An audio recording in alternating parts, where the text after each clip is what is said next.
Hello and welcome to ThePrint. This is Print's Political Adda show. And today's episode, we are going to look at the political churning that is happening in the state. So last week, Tuesday, it was TTV Dinagaran who officially left the NDA alliance. And within a couple of days, ADMK senior leader Sengotian met the reporters and threw an ultimatum of 10 days to unite all the factions or the detractors of ADMK. And subsequently, he was also stripped of all the party positions. And yesterday it was PMK's turn where PMK founder Ramadas has stripped off all the positions of his son and party working president Anbumani, and he has also removed him from the party's primary membership. So let us look at where it leads to in the run-up to the 2026 assembly elections in the state. And today we have political analyst Sumanth Raman to discuss how it will be in the next 8 months ahead of Tamil Nadu state assembly elections. Welcome to the show, sir. So before Hello. entering like discussing about ADMK, so I'll start with PMK, which is very recent one. So yesterday Ramadas has removed, like he announced that he is removing his son from the party's primary membership and stripped off from all his questions. So do you think that it is leading to a vertical split in PMK? Yeah, I think that it is reaching a stage where there is a split in the party. I don't call it a vertical split because, as far as I see, most of the senior leaders and to me, it looks also like a sizable segment of the cadres are with Dr. Anbumani. I don't see this as a vertical split. The question is how many people are going to remain with the senior Dr. Ramadas and what kind of impact it could have if they go to the elections as part of different alliances. Because Anbumani has almost clearly stated his preference to go with the ADMK BJP combined. Now, that means that Dr. Ramdas cannot naturally be part of the same alliance. Does it mean he goes with the DMK?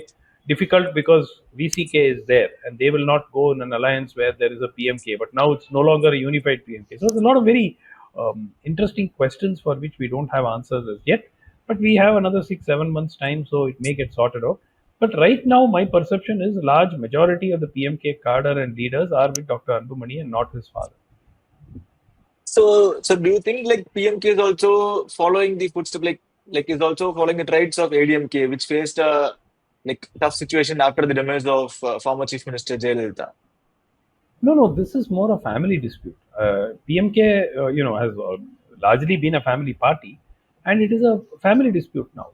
So there is no great ideological difference except this fact that Dr. Ramdas says I didn't want to align with BJP, I wanted to align with ADMK last time. Apart from that, there is no major ideological difference between father and son. This is about the family. He wanted to bring in his daughter's son into the party. Dr. Anbumani objected to that, and there have been some property issues which have been discussed. So I think that this cannot be equated with the problems in the AIADMK, which are an entirely different nature altogether. So just want to understand politically how much leverage does the PMK have today in Tamil Nadu? See, gradually their leverage has been going down. The importance of the PMK is not that they hold a 5% vote share alone. It is that they hold this 5% in about 30 to 40 constituencies where it is concentrated. So, in those 20 or 30 or 40, I wouldn't say 40 now, it's probably shrunk to about 25, 30 constituencies, they can decide who would be the winner. They on their own they may not be able to win, but they can decide who will be the winner in those 25 30. That is what makes them important. So party can have 5% vote share across the state. If it is evenly distributed, there is no big deal. But PMK's significance is that they are concentrated in about 7 8 districts of the state, and they hardly have a presence in about 10 to 15 districts. So that gives them their importance. Now if the party is split, we really have to wait and see which way the public is going to go. But their importance now, also there has been a factor of all the other community, because they are a caste based party, for the 1 year community.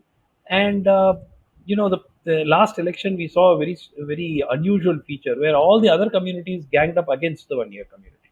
So PMK candidates found that all the other communities were voting with the DMK combined in the election. So that is another phenomena which now, because again, Edapadi Palaniswamy, former chief minister, gave them 10.5% reservation.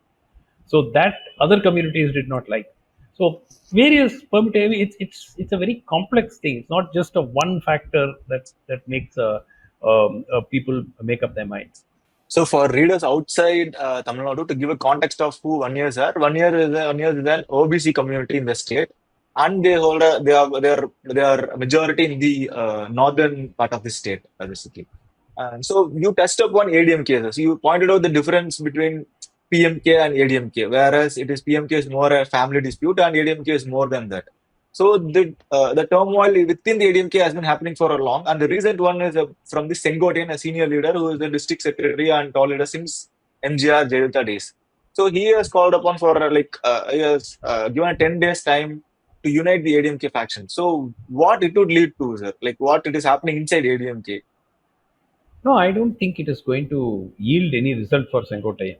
Look, the bottom line is the issues he said, saying that everybody needs to come together for defeating DMK. That is a valid point, but you can't set a 10-day deadline and say that you better do it in 10 days or else. No political party leadership will accept that, which is why the next day they removed him from all the party posts.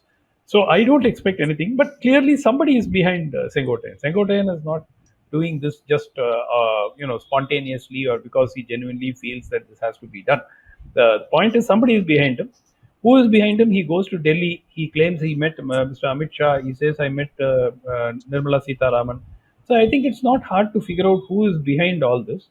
And the point is the BJP is not behaving like an ally should. It's every act of the BJP in the recent time has been designed more to help the DMK than to help the ADMK, who's the alliance partner.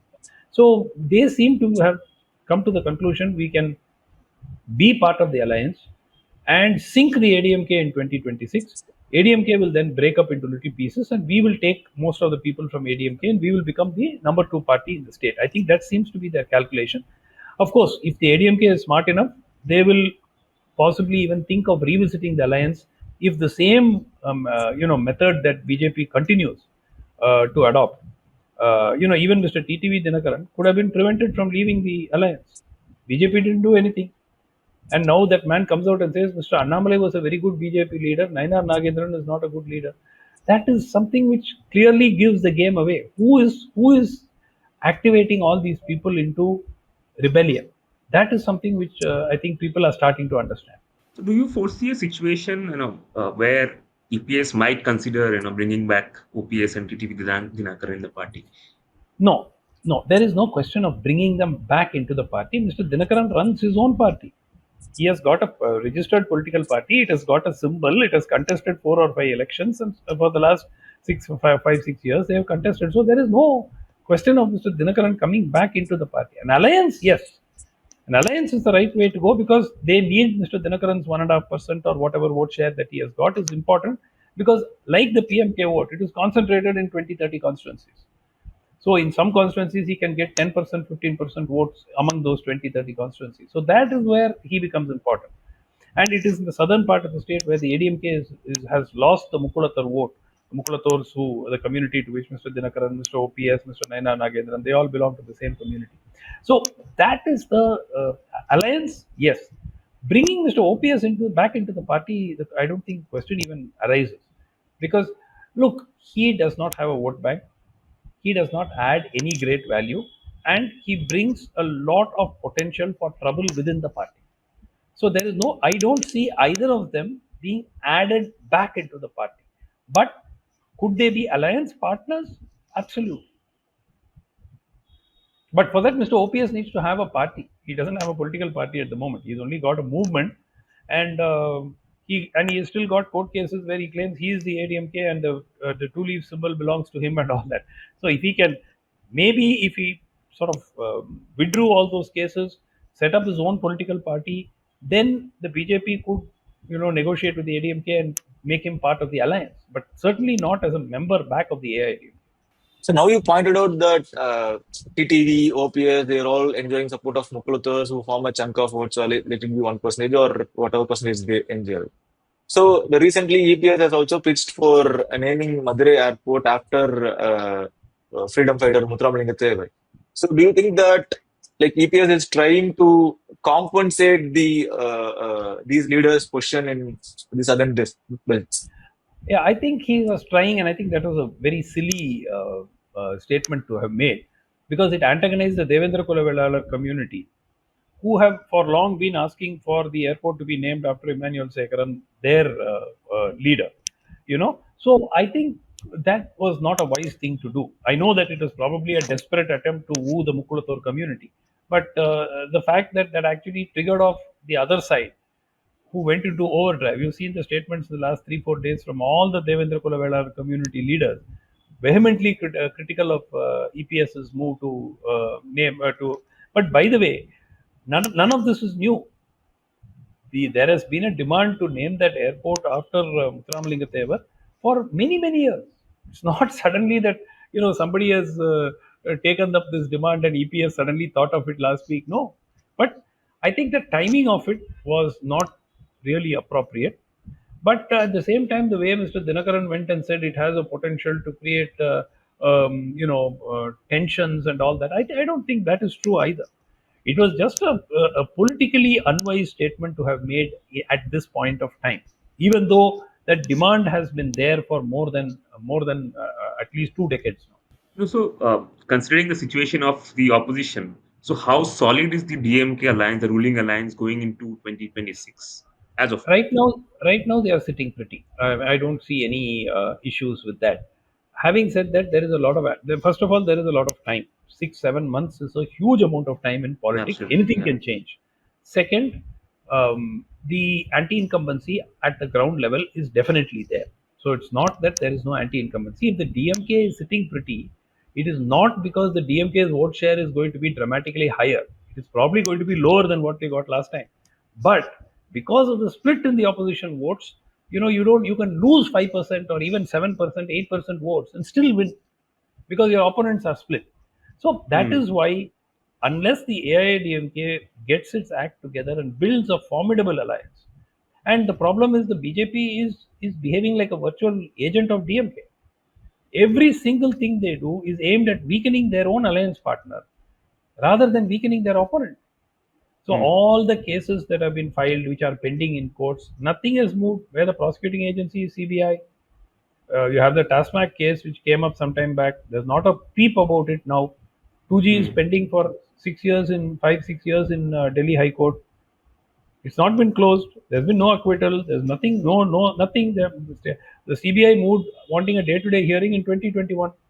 Now we are in 2025. They are kept quiet. So every act of BJP in the state is aimed at helping the DMK and not at helping the AIDMK. So why is that the case? Why do you think that's the case? That's like I said. I think the BJP feels that they can cannibalize the AIADMK after the election. So that is why even now there is an outside chance, there is a possibility that the AIDMK will break this alliance at some point of time. If they feel that this is what is going to happen even in the last 3 months or 2 months, and the BJP is behaving in this manner, they could still at the last minute ditch the alliance and go and try to get an alliance with Vijay, with the TVK. Hmm. Potentially, such an alliance could win this election. If they can get PMK, DMDK, TVK, and AIDMK, that could potentially win the election. So coming to TVK, so now you said like TVK would be a potential ally for ADMK in the last minute, but we never know whether it happens or not. So what are your thoughts on TVK Vijay's campaign? Like he has not been making any great public appearances. He has come out at least like 4 to 5 times in the last 1.5 years. And from tomorrow he is making a statewide campaign, and that campaign is also planned only once in a week. So how do you look at this political No, venture? I have a feeling about that he will have to come and meet the people. He will have to come and speak without a scripted text. He will have to address the media. He has to explain what he stands for. Right now, nobody knows. The only thing we know is he wants the Parandur Airport project to be scrapped, and he wants, there's a Sipcot expansion project for an industrial park which he wants scrapped. Other than that, we don't know anything about what he wants. What are his programs for the people? What are his core beliefs in terms of the projects that are currently running by the in operation by the state government? Nothing is known. So, he just says BJP is my ideological enemy, DMK is my political enemy. Beyond that, what do we know? Nothing. And then he garlands a few portraits of leaders of the past.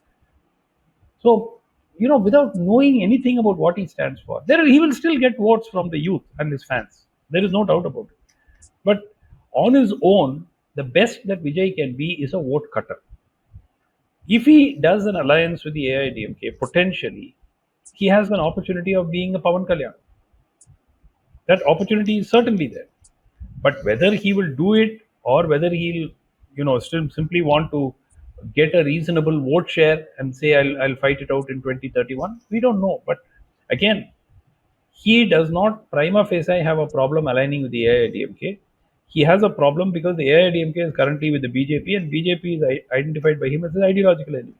So if the hypothetically AIADMK got rid of the BJP, potentially there is no bar for an alliance between TVK and AIADMK. Now, whether that will happen, because earlier on there were discussions between these two parties, and from what I heard, the AIADMK leaders actually almost fell off their chair listening to the demands made by the TVK. Okay, so whether that those demands will come down, will go up, will remain the same, too many things we don't know. And like I said, elections, the alliances are all formed 1-2 months before the election, not 7 months before. So whom do you think, like, whose vote will Vijay eat into? Whether it will be DMK's vote share or ADMK's vote share? He is going to take votes across the board. Look, the youth and particularly the minority votes that Vijay may get, the minorities in Tamil Nadu vote almost 99% for the DMK. That is known fact. So overwhelmingly. So if he takes some of that, it will be DMK vote. And there have been surveys which have shown him to be taking an equal share, if not a larger share of DMK vote than the ADMK vote. So there have been, I don't know how believable these surveys are, but multiple surveys have shown that he is likely to take a larger share. The reason why that despite that DMK is still comfortable is because the vote on the opposite side is getting split. So if the DMK can afford to lose 5% vote and still win the election, which would normally not be the case. Normally, you lose 5% or 7% vote, you will be wiped out in an election, which is if it is a two-cornered contest. So Vijay is going to take sizable portion, meaning if he takes 12%, maybe even half of that could be DMK vote, some of it would be NTK vote, some of it would be AIADMK vote. So all he is going to take votes across the board. Typically, people between the ages of 18 and 30, a segment of the women vote, and a segment of the minority vote. These are the identified vote bank of Vijay at the moment. Now, whether it is 8%, whether it is 12%, whether it is 15%, we'll have to wait and see. So what is your prediction? How much percentage of votes he is likely to get? Look, again, a lot of this depends in the run up to the elections. Now, if he is going to go on his own, my gut feel would be around 10% plus or minus 2-3% this way that way. But I expect him to win a large number of seats? Not at all. I don't expect him to win anything. Maybe if he himself contested, he could end up like Vijay did once, winning his own seat, but his party won nothing else. Something like that could happen. But if he did get into an alliance, there would be a multiplier effect. Because if that 12% or 13% or whatever, and that would grow, if he aligns with an AIADMK, then they become people who look at that alliance, see it as a potential alternative or a potential winnable horse. Right now, a lot of people, if Vijay contests alone, may see him as somebody who's more a spoiler. So a lot of the people who I'm talking about the neutral voter may not be inclined to vote for him because what is he going to do? He's only going to split the vote. Whereas if he got into an alliance with a party which potentially could win the election, then there will be a multiplier effect. So that 13% or 12% could increase substantially. Prashant Kishore appears to be, hoping a lot out of Vijay. In his interviews, he said as much that Vijay can do wonders in Tamil Nadu if he stays the course. Uh, so, what is the kind of political homework that Vijay did before taking this plunge into politics? Did he do anything? That is the strange part. Nobody really knows much about what the background work has been so far. And from whatever we have seen in public, it's been pretty amateurish. bringing more or less movie dialogue like scripts and then reciting them with, typically it's like watching a movie. Literally watching a Vijay event, political event, is a lot like watching one of his movie scenes. It's very similar with the same, exaggerated dialogues and so on. Hmm. So I think, first of all, he's not met the media at all. Forget meeting the media. He has not even given a friendly interview, an interview with quote unquote friendly journalists, which we are so familiar with seeing in Delhi. Even that he has not done. So, Hmm. honestly, nobody knows. And you cannot in politics be so unapproachable. When you're starting off afresh, you may be a big star, accepted. But in politics, you're a newbie. You have to talk to the people. You have to meet the media. You have to give interviews. You can't Correct. turn up at your own party rally for 1 hour, make a 30-35 minute speech, and then disappear. And that's what has been happening all along. And put out posts on social media. That's so far been it. Now he's going to start from tomorrow. From Saturday, he's going to do a campaign every Saturday. Let's wait and see. But again, you cannot do these campaigns as scripted speeches. Campaigns, by very definition, are where you go and meet the people. Hmm. You listen to them. They will ask you questions. They will ask you tough questions. You see, where we see even in DMK and AIADMK leaders campaigning, people are shouting and asking them questions, and they are forced to answer. Mr. Edapadi, day before yesterday, was asked some very difficult questions. That is the nature of politics. You can't isolate yourself, make a prepared speech, recite a dialogue, and disappear after that. I can't see that going very far. Let's see. Maybe this campaign will be different. Let's wait and see. So you pointed out EPS answering to tough questions during his campaign. Like, if we could say in Tamil Nadu politics, he is the first person to start the rally. I think, like a year before the election, he started his rally in July this year. And wherever he goes, we could see a huge amount of crowd and himself answering to tough questions, as you pointed out. So where do you look at EPS from 2016, like to 16-17, from the time he took charge as chief minister and now being the opposition leader and like getting Look, huge crowds look. in. I believe that EPS, given the circumstances he was under, with everyone almost saying in 1 week the government will fall. He ran a government for 4.5 years, right? With virtually, constant, pressure from various sources. He still, I believe, ran a fairly decent government, and more than a decent government. Now, the point is, after that, until date, as an opposition leader, to me, he has been a bit of a disappointment because he has not been as aggressive as, for instance, the DMK was when they were in the opposition. They were almost at the throat of the government. Every day there would be an agitation, there would be pressure on the government to respond to everything. Here, the ADMK has not been as good an opposition party as the DMK was. There's no doubt about it. The point is, in the recent past, I have seen a few stumbles from EPS, most notably with TTV Dinakaran. I thought he should have reached out to him, sealed the alliance. 2 months ago, Mr. Dinakaran said, when the alliance was formed, so Dinakaran was asked, "Are you in the NDA?" He said, "Of course, we are in the NDA. It is the ADMK which has come back and rejoined the NDA. We are very much there." From there to get him to say, "I am leaving the NDA in 3 months," I think that was a strategic blunder, because the Mukulatur vote is one vote which the ADMK cannot do without. And whether Mr. Dinakaran gets 1.5%, 2%, whatever it is the perception that OPS as a Mukulator leader is out, Dinakaran as a Mukulator leader is out. Your own Mukulator leaders in the party, like R.B. Uday Kumar and all of them, are not potentially given the kind of bow. When we talk about the ADMK senior leadership, the first names which come are Tangamani and Velumani and others, who are all belonging to the same community as Mr. Edapadi. So they have to go beyond that. And so I thought that he made a big strategic blunder by not firming up the alliance with Dinakar. There may have been a personal, rupture of equations between them and so on. But whatever it is, right now it is necessity. So that, I think, was a mistake he made. But other than that, I can't see too many things he's done wrong. He has given DMDK the Rajya Sabha seat for 2026. PMK, what's happening is really out of his control. The father and son fighting like this. He would not have anticipated that. But he's moved to keep Anbumani in good humor and try to get him on board. So I think that most likely will succeed in getting at least one faction of the PMK will be with ADMK. So I don't, except for TTV Dinakaran and the way he's handled him, he hasn't done too much wrong. But this constant pulling the rug under his feet by Mr. Annamalai, by the rest of the state BJP, by the national BJP.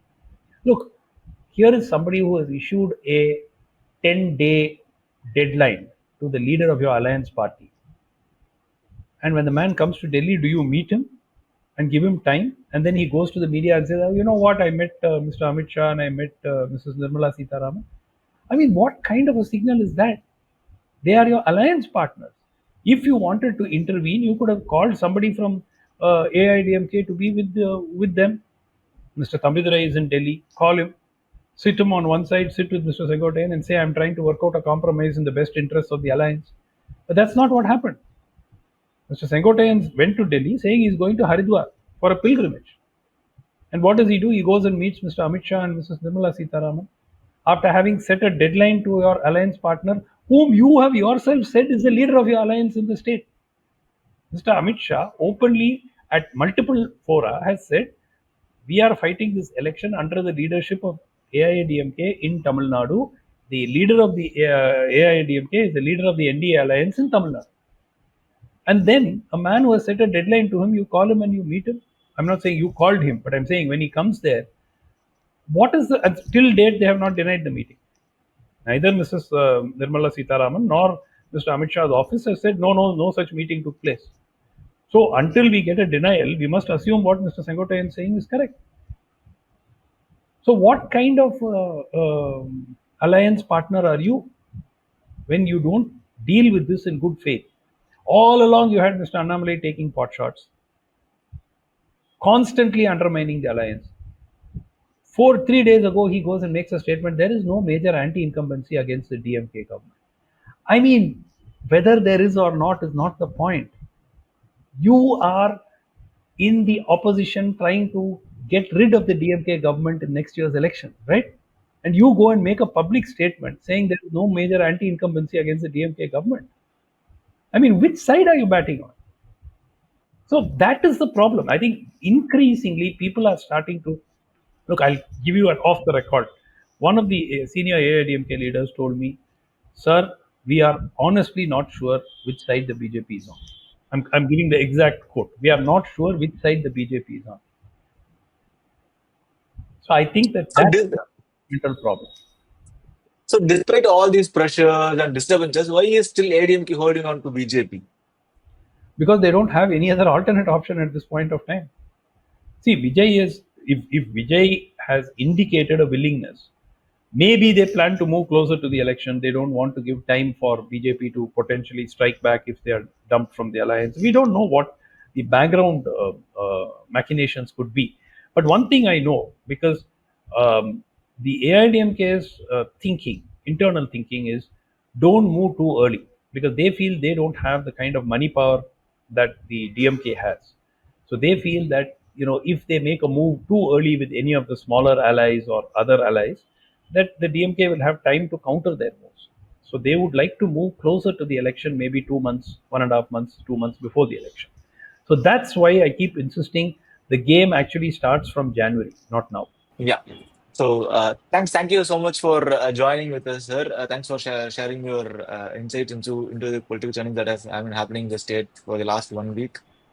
Thanks, Sourav. Thanks for joining. Thank you. Thank you.